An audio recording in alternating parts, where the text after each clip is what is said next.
Kembali lagi bersama saya Cika Oktaviani. Di sini saya ingin menjelaskan tentang komunikasi bisnis.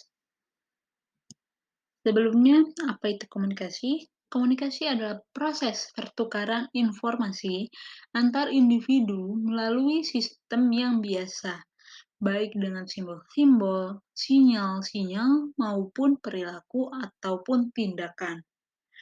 Nah, selanjutnya, adapun elemen komunikasi.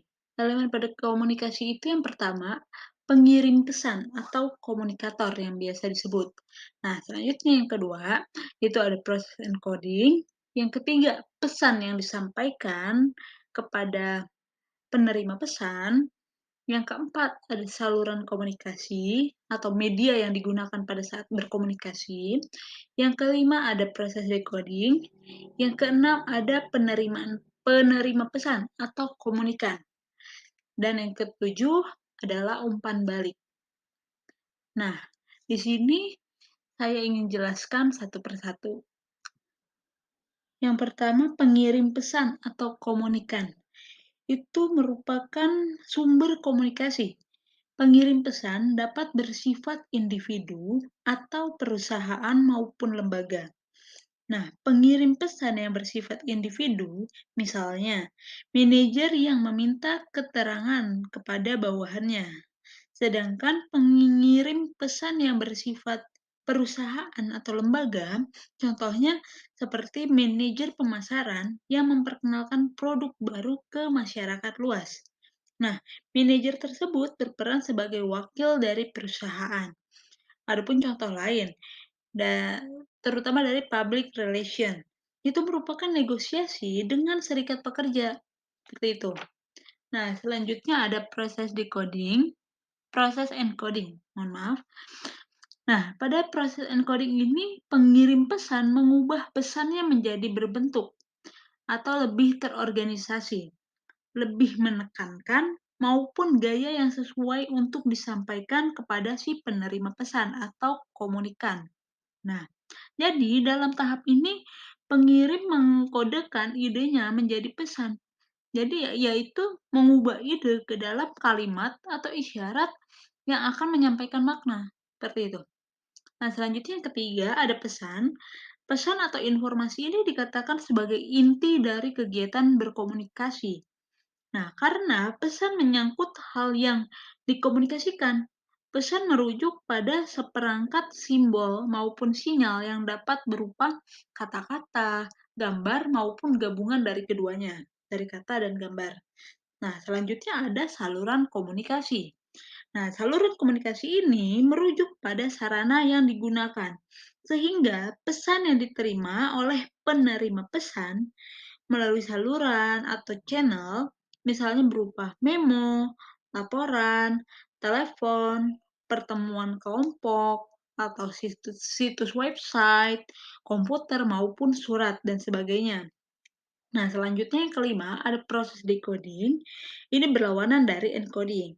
Nah, decoding ini merupakan proses menerjemahkan atau mengimpretasikan pesan yang dikirimkan oleh si pengirim pesan menjadi bentuk yang mengandung makna, sehingga dapat dipahami. Nah, dalam tahap ini, penerima pesan menguraikan simbol-simbol dari pesan yang diterimanya menjadi bermakna, sehingga ia dapat memahami makna pesan yang dimaksud oleh si pengirim. Seperti itu. Selanjutnya ada penerima pesan atau komunikan. Nah, penerima pesan atau komunikan ini merupakan target dari pesan yang dikirimkan si komunikator. Seperti itu. Nah, pihak yang diinginkan pengirim untuk menerima pesannya. Dengan kata lain, penerima ini adalah orang yang menerima pesan dari si komunikator tersebut. Nah, selanjutnya yang terakhir adalah umpan balik. Umpan balik atau biasa disebut dengan feedback itu merupakan pengiriman kembali tanggapan atas pesan yang diterima. Nah, umpan balik ini dianggap sebagai tahap yang sangat penting. Kenapa? Karena umpan balik akan membantu si pengirim atau komunikator ini mengetahui apakah pesan yang disampaikan telah diterima atau dipahami si komunikan tersebut. Selain itu juga, Umpan balik ini juga menentukan apakah suatu proses komunikasi itu berlanjut atau terhenti.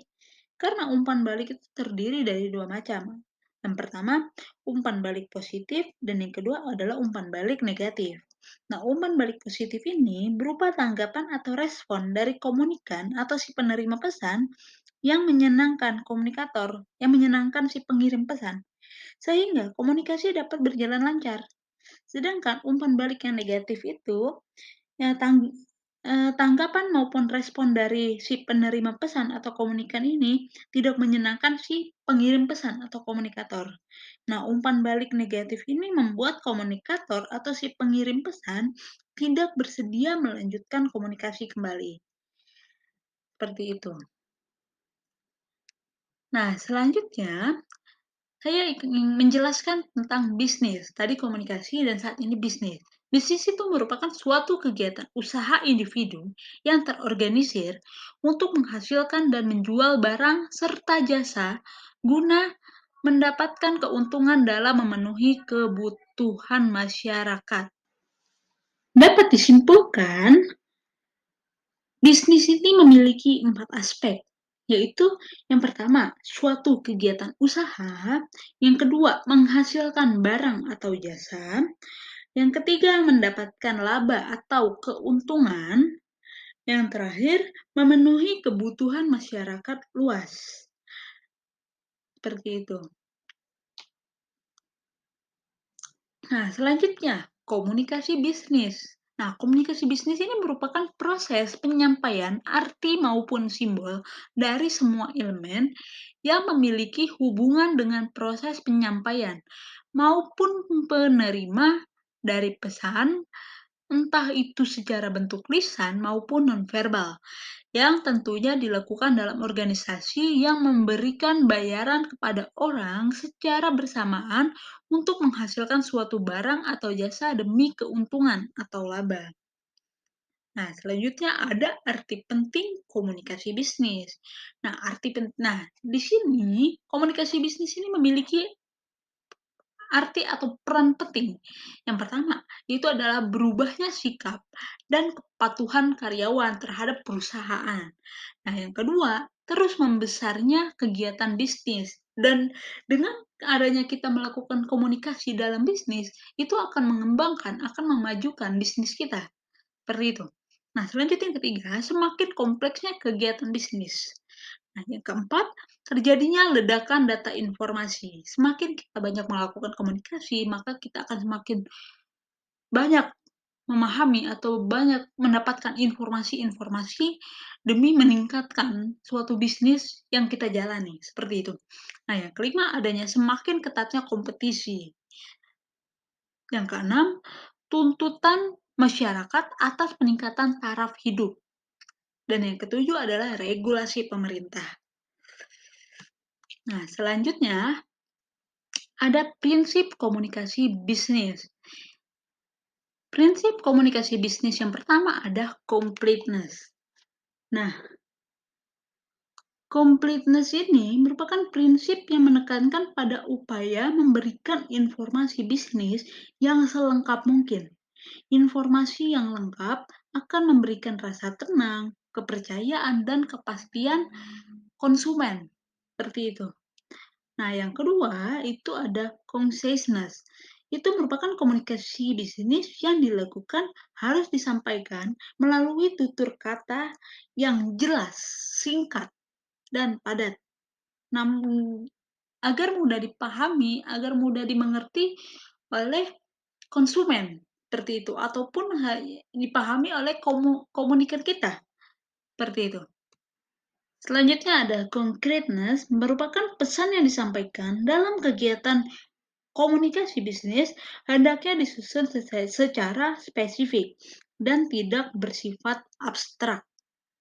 Selanjutnya ada consideration, merupakan pesan yang disampaikan dalam komunikasi bisnis harus mempertimbangkan situasi penerima atau komunikan. Nah, selanjutnya ada clarity, itu merupakan pesan yang dikomunikasikan dalam komunikasi bisnis menggunakan kalimat yang mudah dipahami oleh komunikan. Seperti itu.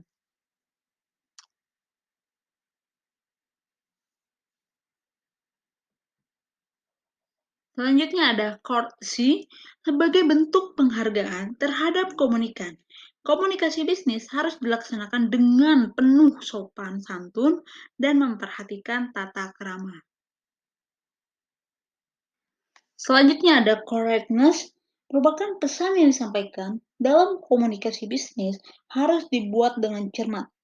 Nah, komunikasi tertulis hendaknya dibuat dengan memperhatikan kaidah tata bahasa. Sedangkan komunikasi lisan sebaiknya disampaikan dengan mempertimbangkan kemampuan berbahasa komunikan, seperti itu. Nah, mungkin itu yang bisa saya sampaikan. Nah, mungkin untuk kalian yang melihat video ini, ada saran untuk next video, apa yang akan saya jelaskan? Tulis di komentar. Terima kasih.